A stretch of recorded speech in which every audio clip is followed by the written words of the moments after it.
नमस्कार, मैं अशोक कुमार पांडे। स्वागत है आपका टीसीएच पर। हाजिर हूं इजराइल, फलस्तीन, लेबनान, ईरान, मिडिल ईस्ट और इसके बहाने सारी दुनिया की खबरें लेकर।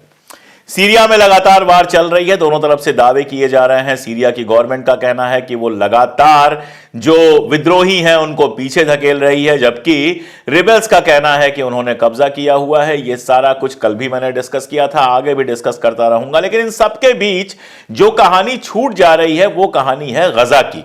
कई बार मुझे ऐसा लगता है कि सब गजा का नाम लेते हैं, जो है सीरिया गजा का नाम लेकर बात करता है, फलस्तीन का नाम लेकर बात करता है, ईरान फलस्तीन का नाम लेकर बात करता है, हिजबुल्लाह फलस्तीन का नाम लेकर बात करता है। ये सारे के सारे, इन सब का कहना यही है कि वो फलस्तीन के लिए लड़ रहे हैं, और मैं कोई हूं भी नहीं जो ये कहूं कि ये झूठ बोल रहे हैं।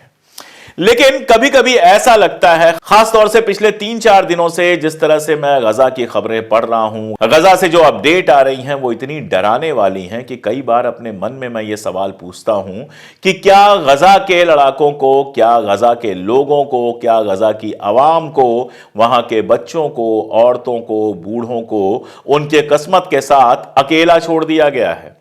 इसमें कोई दो राय नहीं है। अभी कल ही हूथी ने हमला किया है। हालांकि इजराइल ने यह कहा कि उसने हमला रोक लिया, लेकिन हूथी का दावा है कि उसने सेंट्रल इजराइल पर हमला किया था और उसका नुकसान हुआ है।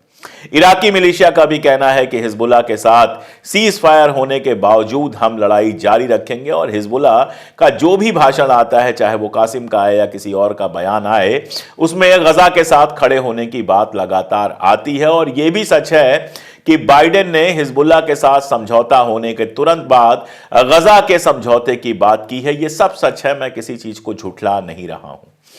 लेकिन एक हकीकत यह है कि जब मैं आपके सामने आज बैठा हुआ हूं, तो पिछले 48 घंटों में या 72 घंटों में 100 से ज्यादा फलस्तीनियों को मारा जा चुका है।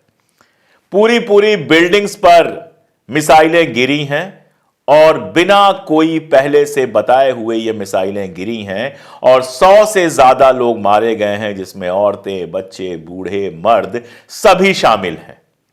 कल एक वीडियो आया था जिसको मैं अपने चैनल पर दिखा नहीं सकता हूं, आप जानते हैं अगर दिखाऊंगा तो वीडियो शायद रोक दिया जाएगा। वो वीडियो ऐसा है कि एक यंग लड़के के ऊपर एक मिसाइल गिरी है।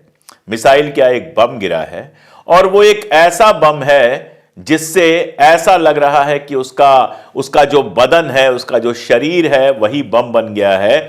जैसे दिवाली में अनार फूटता है, वैसे उसके शरीर से आग फूट रही है। कहा यह जा रहा है कि इजराइल अपने नए हथियारों का एक्सपेरिमेंट कर रहा है गजा में। हालांकि ऐसा नहीं है कि गजा में लड़ाई बंद हो गई है। अभी कल की ही बात है कि इजराइल ने बाकायदा बताया कि जमीर बर्क नाम का उसका एक सार्जेंट जो है वो मारा गया है, और उसी खबर में यह भी है कि कई सारे लोग नार्दर्न गजा में बुरी तरह से घायल हुए हैं। तो लड़ाई तो चल रही है, लेकिन इस चलती हुई लड़ाई के बीच में लड़ाई क्या चल रही है? एक तरफ इजराइल, ब्रिटेन, अमेरिका लगभग सारे साथ हैं। कभी अमेरिका का हथियार है, कभी ब्रिटेन का हथियार है, पैसा है, असलहे हैं, सारी ताकत है। और एक तरफ लगभग अकेले लड़ते हुए अल कासम के, हमास के लड़ाके हैं, और मरने वाले हैं एकदम आम लोग, आम बच्चे, आम औरतें और इस तरह के लोग। ये वीडियो मैंने देखा और देखने के बाद मेरी आंखें भर गई। ये बच्चा समंदर के करीब है। अगर दूर से देखें, ना गौर करें, तो लगेगा ये कि चलो कोई बच्चा समंदर से खेल रहा है, लेकिन जब करीब से देखें तो पता ये चलता है कि इस बच्चे की दोनों बाजू कट चुकी हैं। ऐसे जाने कितने जवान हैं जो कहने को तो जिंदा हैं, लेकिन किसी की बाजू कट गई है, किसी का पैर कट गया है, जो जिंदगी भर के लिए इसको ढोने के लिए मजबूर है। एक और वीडियो था एक बच्चे का जिसको देख के लग रहा है कि उसको कुछ बीमारी है, और वो ये बता रहा है कि पिछले 1 साल से उसके लिए इलाज करा पाना मुश्किल हो गया है। इलाज नहीं हो पा रहा है क्योंकि अस्पतालों को खत्म कर दिया गया है। ऐसी पता नहीं कितनी कहानियां हैं। पिछले 1 साल से मैं लगातार इस जंग को फॉलो कर रहा हूं, और उसमें कितनी ऐसी दर्दनाक कहानियां हैं। पूरी पूरी फैमिलीज खत्म हो गई हैं, बच्चे अकेले हो गए हैं, कोई खाने का इंतजाम करने वाला नहीं है। हालत यह है कि एक बेकरी पे खाना लेने के लिए लोग इकट्ठा हुए थे, और भीड़ किस कदर थी आप अंदाज लगाइए कि उस भीड़ से कुचल के एक औरत और 2 बच्चों की मौत हो गई। कई ऐसी खबरें हैं जहां लोग खाने के लिए लाइन में लगे हुए थे और ठीक उसी समय या तो उनका घर उड़ा दिया गया या उन्हीं के ऊपर मिसाइलें फेंकी गईं और खाने की लाइन में लगे हुए लोग मर गए। परसों के वीडियो में मैंने आपको बताया था कि एक बच्ची खाना लेने अपने बेटे के लिए गई हुई थी और उसके मासूम से जिस्म में 3 गोलियां उतार दी गईं। ये सब कुछ गजा में चल रहा है, सारी दुनिया देख रही है, लेकिन किसी के ऊपर कोई असर नहीं है। पॉलिटिक्स चल रही है, ईरान की अपनी पॉलिटिक्स है, लेबनान की अपनी है, सीरिया की अपनी है, कतर, सऊदी अरबिया, यूएई और बाकी कंट्रीज की तो मैं बात ही क्या करूं। टर्की के एर्दोगन हैं जो बड़ी बड़ी बातें करते हैं, सारे मुस्लिम देशों को एक हो जाना चाहिए, फलस्तीन को आज़ादी मिलनी चाहिए वगैरह वगैरह, दुनिया भर की बातें करते हैं, लेकिन सीरिया में अपनी सेना भेज देते हैं, अपना इंटेलिजेंस भेज देते हैं, हर तरह की मदद कराते हैं जिनको ये लोग रिबेल कह रहे हैं, जो आतंकवादी हैं एचटीएस के, लेकिन फलस्तीन के मदद के नाम पर कुछ नहीं होता है। एक आदमी नहीं भेज पाते हैं फलस्तीनियों के लिए, उल्टे लंबे टाइम तक इजराइल के साथ तिजारत जारी रखते हैं और जब कहते हैं कि हमने तिजारत बंद कर दी है, व्यापार बंद कर दिया है, तब पता यह चलता है कि इनके यहां से जहाजें जाती हैं जिस पर लिखा होता है फलस्तीन, लेकिन वो जहाजें मिलती हैं इजरायलियों को, उनमें तेल होता है, अनाज होता है और बाकी सारी चीजें होती हैं। अजरबैजान जैसी कंट्री की बात तो छोड़ ही दीजिए, जो लगातार सस्ता तेल सप्लाई कर रहा है इजराइल को। तो जब ये सब देखता हूं तो कई बार लगता है कि क्या फलस्तीन की जो लड़ाई है वो सिर्फ और सिर्फ फलस्तीनियों की है। मुझे नकबा के बाद का पहला अरब इजराइल वार याद आता है। नकबा पर एक वीडियो मैंने बनाया है, बहुत जल्द आपके सामने आएगा। कहने को उस वार में कतर भी था और भी बहुत सारी, टर्की भी था, लेबनान भी था, ये सारी कंट्रीज लड़ रही थी इजराइल से और कहा गया हम फलस्तीन के लिए लड़ रहे हैं। लेकिन अगर उस अरब इजराइल वार को गौर से देखा जाए तो फलस्तीन के लिए कोई नहीं लड़ रहा था, सब ज्यादा से ज्यादा जमीनें कब्जा करना चाहते थे। नतीजा यह हुआ कि जो 44%, 44% जमीन फलस्तीनियों को मिली थी वो घट के 22% के आसपास रह गई। अभी भी आप देखिए, केवल सोच के इस बात को देखिए, लेबनान के साथ हो गया समझौता, सीज फायर हो गया। अब लेबनान में लगभग शांति है, क्योंकि इजराइल बीच बीच में जो बॉर्डर विलेजेज हैं उनके ऊपर जरूर बमबारी वगैरह थोड़ी बहुत कर रहा है, लेकिन सीधी लड़ाई खत्म हो गई। अब इसके तुरंत बाद प्रेशर बनना चाहिए था इजराइल के ऊपर कि वो किसी भी तरह से समझौता करे, सीज फायर करे हमास के साथ और गजा में भी शांति आए। लेकिन सीरिया में उलझा दिया इजराइल ने सबको और सारे सीरिया में उलझ गए। फिलहाल गजा पर किसी के मुंह से कोई बयान नहीं आ रहा है। सीज फायर की जो बात चल रही है, बेन ग्वेर जो उनका मिनिस्टर है वो क्लियरली कहता है कि अगर ये सीज फायर हुआ तो हम गठबंधन तोड़ देंगे। गठबंधन तोड़ने का मतलब ये होता है कि सरकार गिर जाएगी और किसी भी हालत में नेतन्याहू अपनी सरकार गिराना नहीं चाहेगा। इस बीच हमास ने एक काम किया, एक होस्टेज है जिसका नाम है एडन अलेक्जेंडर। एडन अलेक्जेंडर का वीडियो जारी किया। ये अमेरिकन होस्टेज है, मतलब अमेरिका का रहने वाला है और हमास ने इसको अगवा किया हुआ है। इसका वीडियो आया और इस वीडियो में ये कह रहा है कि रोज हमारे लोग मारे जा रहे हैं, जो अगवा किए हुए लोग हैं मारे जा रहे हैं। अगर सीज फायर नहीं हुआ तो या तो हम इजराइल की गोलियों से मारे जाएंगे या फिर हम हमास की गोलियों से मारे जाएंगे। एक तरह से प्रेशर बनाने के लिए हमास ने यह वीडियो जारी किया है। अमेरिका वगैरह ने इसकी काफी मजम्मत की है, कहा है कि यह टेररिज्म है वगैरह वगैरह वगैरह। लेकिन हमास को आपने जिस तरह से एक कोने में पहुंचा दिया है, अब उसके पास और चारा भी क्या है। अगर नहीं होगा सीज फायर तो जाहिर तौर पे जो ये अगवा किए हुए लोग हैं वो एक एक करके मारे जाएंगे। इनकी फैमिलीज के लोग जानते हैं, इसीलिए तेल अवीव में लगातार ये लोग बीबी से यानी कि नेतन्याहू से डिमांड कर रहे हैं कि अब तो कम से कम डील कर लो, अब बहुत हो गया। आर्मी पहले ही कह चुकी है कि अब लड़ने के लिए कुछ बचा नहीं है, अब सिर्फ डिप्लोमेटिक सोल्यूशन चाहिए। लेकिन नेतन्याहू किसी भी हाल में गजा में शांति नहीं चाहता है। वो चाहता है अगर सीज फायर हो तो पूरी तरह से उसकी शर्तों पर हो, यानी जंग रुक जाए, हमास लोगों को वापस कर दे, अगवा किए हुए लोगों को वापस कर दे, लेकिन अपनी आर्मी उसको गजा से बाहर ना बुलानी पड़े। अब अगर उसकी आर्मी गजा से बाहर नहीं जाती है तो फिर फायदा क्या है? फिर तो वही सब चलता रहेगा जो चल रहा है, और जो चल रहा है वो बेहद खतरनाक है, वो जेनोसाइड है। वहां के ही आईडीएफ के एक्स चीफ हैं जिनका बयान आया है कि जो कुछ कर रहा है इजराइल गजा के अंदर वो सिर्फ और सिर्फ एथनिक क्लिंजिंग है, यानी नस्ली सफाया है। एक पूरी की पूरी नस्ल को फलस्तीनियों को, अरबों को गजा से वो साफ कर देना चाहता है, उसका कोई और इरादा नहीं है। और यही वजह है कि वहां जो इमदाद जा रही है उसको रोकने की कोशिश हो रही है। लगातार मैं आपको खबरें दे चुका हूं कि कैसे वहां इमदाद को रोका जा रहा है, जो इमदाद पहुंच जा रही है उसको लूटा जा रहा है, और यह कहा जा रहा है कि जो लूटने वाले हैं उनके पीछे इजराइल का हाथ है। और यहां तक कि जो इंटरनेशनल इंस्टीट्यूशंस वहां पे एनजीओज वगैरह गए हुए हैं, जो इमदाद पहुंचाने की कोशिश कर रहे हैं, उनके ऊपर भी लगातार हमला हो रहा है। पहले भी वर्ल्ड सेंट्रल किचन जो है उसकी गाड़ियों पर सीधे मिसाइल मारकर 5 लोगों को मार दिया गया था। अभी फिर खबर आई है कि वर्ल्ड सेंट्रल किचन के लोगों को फिर से मारा गया है। नतीजा यह कि वर्ल्ड सेंट्रल किचन जो वहां पर खाना पहुंचा रहा था, बाकी सारी राहत पहुंचा रहा था, उसने अपना काम फिलहाल सस्पेंड कर दिया है।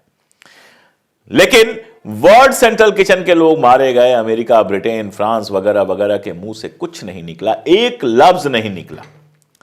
इमदाद की हालत यह है कि एक एक रोटी वहां पर इकट्ठा करना मुश्किल हो गया है। जो सबसे बड़ी एजेंसी थी, यूएन की एजेंसी थी, यूएनआरडब्ल्यूए, आप जानते ही हैं कि इजराइल ने उनके ऊपर आरोप लगाया कि यूएनआरडब्ल्यूए में हमास के 2-4 लोग हैं, और उसके तुरंत बाद अमेरिका और दीगर मुल्कों ने तुरंत बंद कर दिया उसको किसी भी तरह की मदद करना। यूएनआरडब्ल्यूए के पास न पैसे हैं और न स्ट्रक्चर बचा हुआ है। यूएनआरडब्ल्यूए के कितने सारे स्कूल और स्ट्रक्चर इस गोलीबारी में खत्म कर दिए गए। इजराइल ने अब उसके ऊपर बैन लगा दिया है। नए कानून लेकर इजराइल आ रहा है ताकि अगला जब इलेक्शन हो तो वहां जो अरब लोग हैं उनको डिस्क्वालीफाई किया जा सके। वेस्ट बैंक जो दूसरा हिस्सा बचा हुआ है फलस्तीन का, उस पर लगातार कब्जा करने की कोशिश की जा रही है, वहां सेटलर्स बसाने की कोशिश की जा रही है, वहां भी लोगों को लगातार मारा जा रहा है। और यह सब चल रहा है दुनिया के सामने। गजा में यह खेल कब रुकेगा कोई नहीं जानता। ईरान कह रहा है कि वो ट्रू प्रॉमिस 3 को पूरा करेगा, यानी इजराइल के ऊपर हमला करेगा। लेबनान कह रहा है कि वो तैयार है इजराइल के साथ लड़ने के लिए, और हिजबुल्लाह ने लंबी लड़ाई लड़ी भी है, तकरीबन 1 साल से वो लगातार लड़ रहे हैं। हूथी कह रहा है हम लगातार हमले करते रहेंगे इजराइल के ऊपर, वो हमले कर भी रहा है। इराक की मिलिशिया भी हमला कर रहा है। सीरिया का कहना है वो खड़ा है फलस्तीन के साथ, और वो हिजबुल्लाह और ईरान के साथ मिलकर फलस्तीन की आज़ादी के लिए बात करता रहेगा, वो कर रहा है। सऊदी अरबिया ने कहा कि हम फलस्तीन को आजाद मुल्क ना मानने के कारण इजराइल के साथ कोई रिश्ता नहीं बनाएंगे, और अमेरिका के साथ जो बड़ी डिफेंस डील होने वाली थी उसकी जगह पर लिमिटेड डिफेंस डील करेंगे। यह सब कहा जा रहा है, एर्दोगन भी कह रहा है, और जाने जाने कौन कौन कह रहा है। आईसीसी में मुकदमा चल रहा है। आईसीसी ने वारंट बाकायदा जारी कर दिया नेतन्याहू और गैलेंट के खिलाफ।